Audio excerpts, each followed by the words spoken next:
couple months later, I was here. And you don't seem to come back that often. I don't like it. I don't like going back.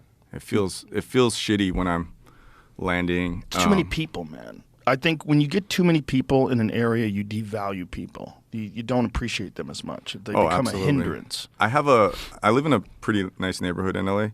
I have a baseball bat. I'm not an athletic person. I have a baseball bat in my house that's never hit a baseball. It's only hit human flesh. Like it's like insane. If I like forget to close my garage one night, there's junkies in there, and I'm just like, maybe Austin is a nice starter place, but I'm trying to like get out. Like I'm looking in South America, I'm looking in Asia, I'm looking in New Zealand, I'm looking in Africa. Jesus. Yeah, like, so, I mean. Costa Rica for sure. Like, you're right, that whole thing about things being too populated. Oh, and I have to, like, before we like get into it, like, you came on my podcast like 15 years, something like, something crazy. Something like way in the early pod days. And it was like, so, and I've done your podcast a few times now, so it's like, I remember when it was live and I would leave your studio, and as soon as I left, people would be like, yo, that was great. I was like, oh shit, dude. So I always knew you had impact, but to come on your show the last time I came on, like 3 years ago, it's like standing on a soapbox with a microphone in front of the whole world. Like, in 3 years, like, not a day has gone by where someone doesn't say something nice or say, hey man, like, I was gonna kill myself and I heard that episode and it's like, you changed my life. And I'm like, okay, it feels weird, right? It's weird. But you do the show and then you chop it up into like clips, right? There's people out there that chop it into like TikToks and reels, and there's one where I talk about the Hadza tribe, the hunter-gatherer tribe, that has 30 million views, and I don't know what that monetizes into for like YouTube or whatever, but I think it's like 50, 60 grand. So it's like, the words are like, you can like just, this is it. Like, someone could get rich just like talking and doing this shit. And so after doing that show, and I'm just telling like my journey to Africa and how I felt being with this hunter-gatherer tribe, it like literally saved their lives. Like the money that came in, the amount of people that donated to the Hadza, the Maleka Foundation, the foundation people are calling me saying, what's happening right now? There's and like, this is like clean water for them. This is like, education, clothes, like all these things. And I'm like, wow, you talk about something on Joe Rogan and it could like save a culture, And there was so much, like the influencers that went out there, the guy with the red headband that eats all the crazy shit went out there, the Liver King went out there, Logan Paul, I've never met the guy, calls me like, bro, take me to Tanzania. Like, so there's like insane, like, and if you guys are doing that, like, please, however much money you're making from getting those views, like all those videos have like millions of views, please donate back to the Hadza because like they need it. But yeah, I mean, the Rasuli, Shawnee, the guys that I know out there are like, the tourism is great. So it's like a thriving thing just because I talked about it. And like going off what you said, like I helped make a film. I was the cameraman on this film called We Are Hadza.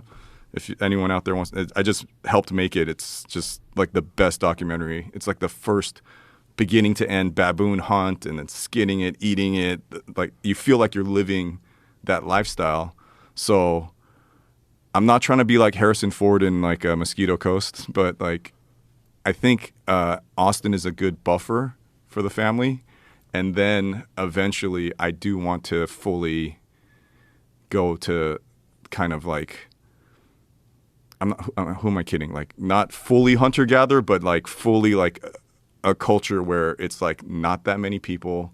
I know who all my neighbors are. I'm living like half like city life and half like there. So things are starting to steer towards going back to Africa for me. I mean, I'm not even close yet. I'm just saying like, I remember. What was it about that spoke to you so much that you want to be there more often?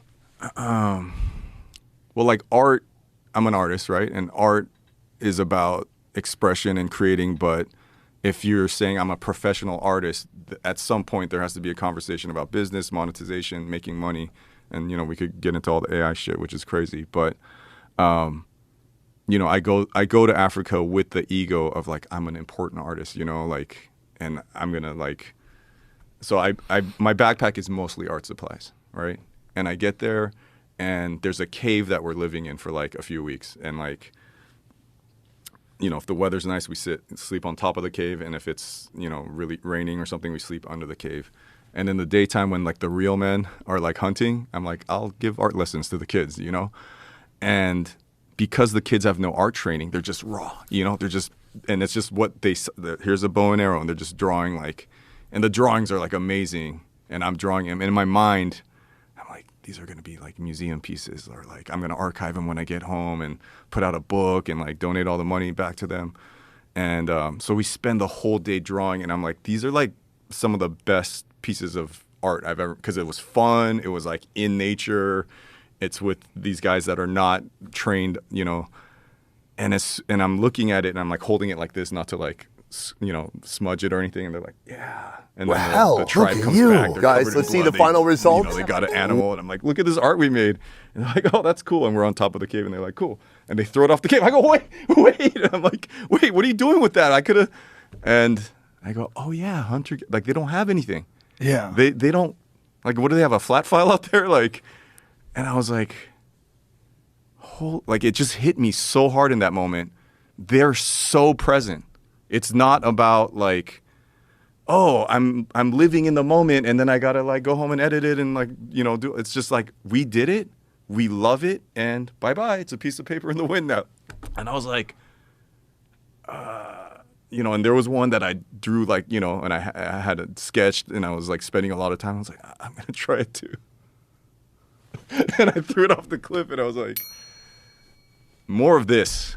Like, I want this thing where you just live and it is what it is, and less like anxiety, stress. How am I going to make money off this? And it's just, they're so happy